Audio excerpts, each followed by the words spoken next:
E aí, Caio? Já dá para construir a peça que está representada nessas vistas ortográficas? Acho que dá, Ananias. Eu até já fiz a perspectiva isométrica. Dá só uma olhada. A peça vai ficar assim depois de executada. O conhecimento da forma, apesar de muito importante, não é suficiente para a execução do objeto. Ué, o que está faltando então? Para executar qualquer tipo de objeto, você precisa também de informações sobre o tamanho. Quer dizer, sobre as dimensões exatas do objeto e de cada uma das suas partes. No desenho técnico, as dimensões do objeto devem ser indicadas sob a forma de medida, que recebe o nome de cotagem. Cotagem? O que é isso? Para indicar as medidas ou cotas, o desenhista deve seguir determinadas normas técnicas da ABNT. Elas referem-se à grandeza real que o objeto deve ter depois de produzido. E assim, fica o desenho técnico com as indicações completas de dimensionamento. Para executar uma peça a partir do seu desenho técnico, como o Caio quer fazer, é preciso interpretar corretamente as medidas indicadas. Se a interpretação for feita de maneira errada, a peça também sairá errada. Por isso, na teleaula de hoje, você vai conhecer as regras básicas para a cotagem de desenhos técnicos. Assim como aconteceu nos assuntos anteriores, você vai começar o estudo pela interpretação de cotas básicas em modelos simples e, aos poucos, vai aprofundando seu conhecimento pelo estudo de peças mais complexas. Se você está com muita vontade de aprender logo a executar uma peça, não saia de perto. A nossa teleaula já está começando.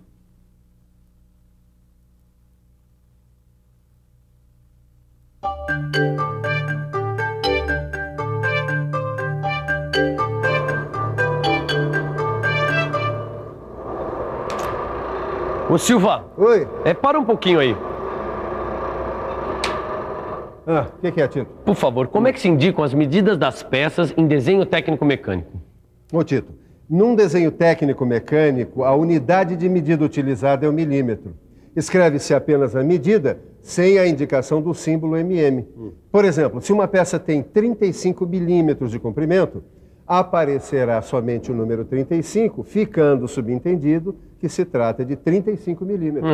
Assim fica muito mais fácil de interpretar desenhos cotados. Só que para isso você vai precisar saber os 3 elementos básicos que são os elementos de cotagem. E quais são os elementos de cotagem? Cota ou valor numérico, linha de cota e linha auxiliar. Dá uma olhada nesse desenho que está aí em cima dessa bancada. Esse aqui? As cotas são os números que indicam as medidas da peça. Está vendo as medidas básicas da peça que está representada?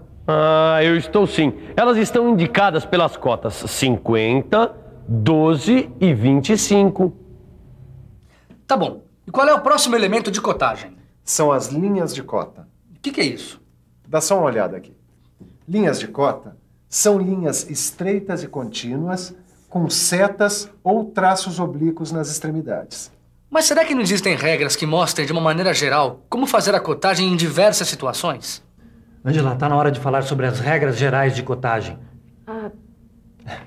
É que os elementos de cotagem aparecem dispostos no desenho técnico segundo as características das peças. Mas como elas variam muito, não existem assim regras fixas de cotagem. Mas quem executa o desenho técnico deve se basear em algumas regras gerais para arrumar as cotas de forma que elas não prejudiquem a clareza do desenho. Miguel, precisa falar que o pessoal não precisa se preocupar em decorar essas regras, né? Sabe o que é? É que você pode ir aprendendo naturalmente essas regras à medida em que analisar os exemplos dessa teleaula e das teleaulas seguintes. Você duvida? Então vamos pensar um pouco. Vamos pensar um pouco. Deixa eu ver se consigo entender essas regras gerais. Bom, pelo que vejo, quando a linha de cota está na posição horizontal, a cota deve ser indicada acima e paralelamente à sua linha de cota. E os algarismos devem estar centralizados a uma pequena distância da linha de cota. E se eu entendi direito, quando a linha de cota está na posição vertical, a cota pode aparecer do lado esquerdo e paralela à linha de cota. É isso. Mas também a cota pode estar perpendicular à linha de cota, interrompendo-a. Agora deixa eu ver uma outra situação. Quando a linha de cota está na posição inclinada, a cota acompanha a inclinação para facilitar a leitura. Ou então, é representada na posição horizontal, interrompendo a linha de cota. Acho que eu já estou entendendo. As linhas de cota devem estar sempre em posições que permitam a leitura das medidas sem que seja necessário mudar a posição da folha de papel. Ananias, são fáceis essas regras gerais, né? Olha essas vistas, por exemplo. Na vista frontal, aparecem 2 rebaixos iguais, mas apesar disso, um deles está só com a cota de largura e o outro só com a cota de altura. Eu só posso concluir que em desenho técnico não se repetem cotas sem necessidade. Concluiu muito bem, Caio. Agora analise esse desenho técnico aqui.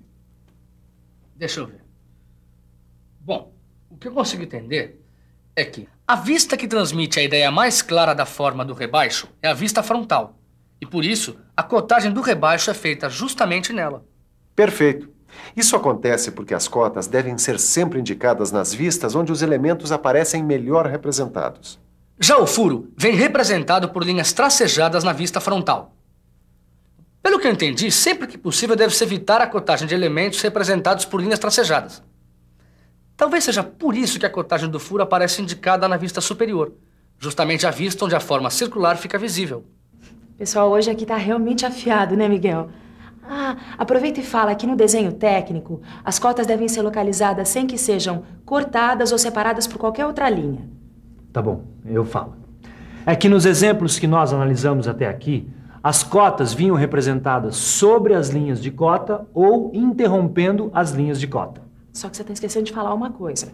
Olha, dá só uma olhada nesse desenho técnico aqui sobre a prancheta.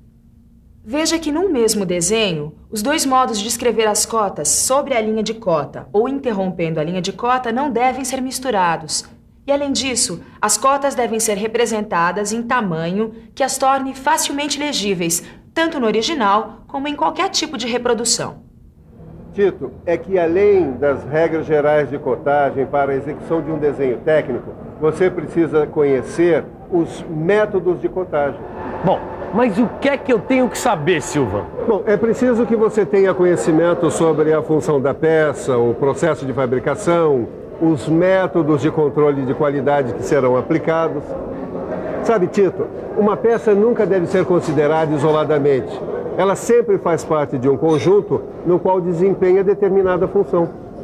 Toda peça deve ser executada segundo um determinado processo tecnológico de fabricação que torne a sua produção a mais econômica possível. E para que o resultado seja conseguido, Caio, as peças devem ser controladas não só durante, mas também no final da execução. Assim, é possível garantir a correspondência entre o produto acabado e o seu desenho técnico. Mas, Ananias, eu só não entendi o que é que funcionalidade, fabricação e controle tem a ver com cotagem. Olha, tem tudo a ver. Esses 3 fatores interferem diretamente no método de cotagem, quer dizer, na maneira de cotar o desenho técnico. Bom, levando em conta a função da peça, sua execução e sua verificação, as cotas podem ser funcionais, não funcionais e auxiliares. Agora dá uma olhada aqui nas cotas funcionais. E o que é que são as cotas funcionais? Bom, são aquelas que indicam a forma, a grandeza e a posição de partes essenciais para o funcionamento da peça. Olha aqui. Nesse desenho, a cota 12 é considerada funcional porque está relacionada com a cota do furo, onde esse pino vai se encaixar. Na execução da peça, essa cota deve ser rigorosamente respeitada para não comprometer o funcionamento do conjunto. E as cotas não funcionais, Ananias? Bom, as cotas não funcionais também indicam forma, tamanho e posição, mas referem-se a partes que não são essenciais para o funcionamento do conjunto. Repare que a cota 20 é um bom exemplo de cota não funcional. Angela, deixa que eu continuo.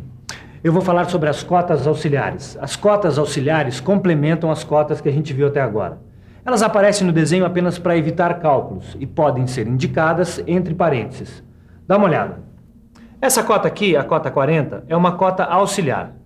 Veja que ela é a soma da cota 30, que é uma cota funcional, e da cota 10, que é uma cota não funcional. Angela, fala você da cotagem geométrica. A forma geométrica de uma peça também é muito importante na determinação da cotagem. Fica mais fácil fazer a cotagem de uma peça se pudermos imaginá-la decomposta em suas formas elementares. Você quer ver um exemplo? Observe que os elementos da peça resultam da retirada de formas geométricas já conhecidas. A decomposição da peça em sólidos básicos põe em destaque as formas geométricas positivas e negativas da peça. Quer dizer, os elementos que permanecem, os positivos, e os elementos que serão retirados durante o processo de fabricação, os negativos. Mostra também o tamanho e a posição relativa de cada um dos elementos da peça. Segundo esse método de decomposição geométrica da peça, as cotas podem ser classificadas em 2 grupos: as cotas básicas e cotas de elementos. Agora, tanto as cotas básicas quanto as cotas de elementos podem ser funcionais, não funcionais ou auxiliares. Pelo jeito, quem tem que ler e interpretar o desenho técnico para executar uma peça tem que saber distinguir quando uma cota básica ou de elemento é funcional, não funcional ou auxiliar. Exatamente. Só que quem, como você, estiver começando, precisa primeiro aprender a ler e a interpretar as cotas básicas e as cotas de elementos. É verdade. Tá? Vamos começar pelas cotas básicas. Cotas básicas são aquelas que indicam o comprimento, a largura e a altura do objeto. A partir dessas cotas é possível determinar as dimensões do material necessário para a fabricação da peça. Dá só uma olhada na cotagem desse modelo aqui. Para executar esse modelo, nós precisamos das suas dimensões básicas: comprimento, largura e altura. A cota da altura aparece indicada na vista frontal, a do comprimento na vista superior e a da largura na lateral esquerda. Entendi, Ananias. Agora é só a gente medir o modelo com a escala e vamos encontrar as seguintes dimensões: comprimento, 60 milímetros, altura igual a 30 milímetros e largura igual a 15 milímetros. Eu estava reparando que o símbolo de milímetro não foi inscrito ao lado das cotas. Só quando excepcionalmente for adotada outra unidade de medida que não o milímetro, o símbolo correspondente deve vir ao lado da cota.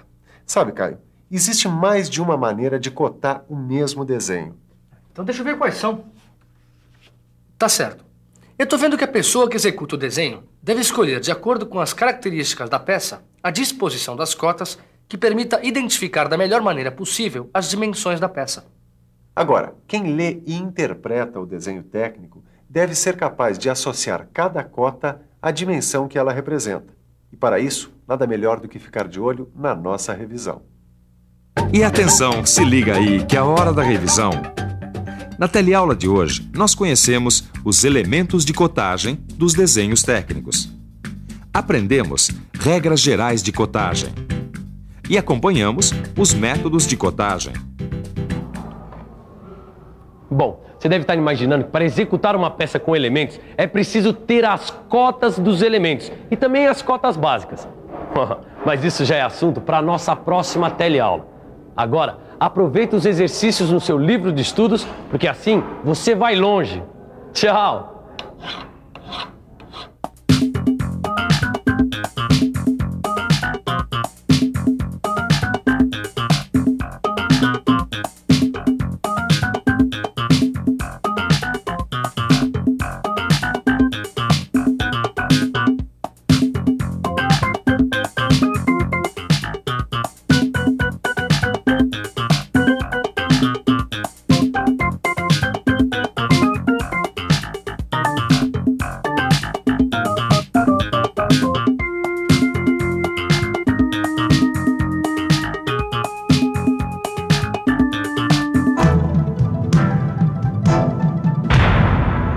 Telecurso 2000, um programa de educação do Sistema Fiesp e da Fundação Roberto Marinho.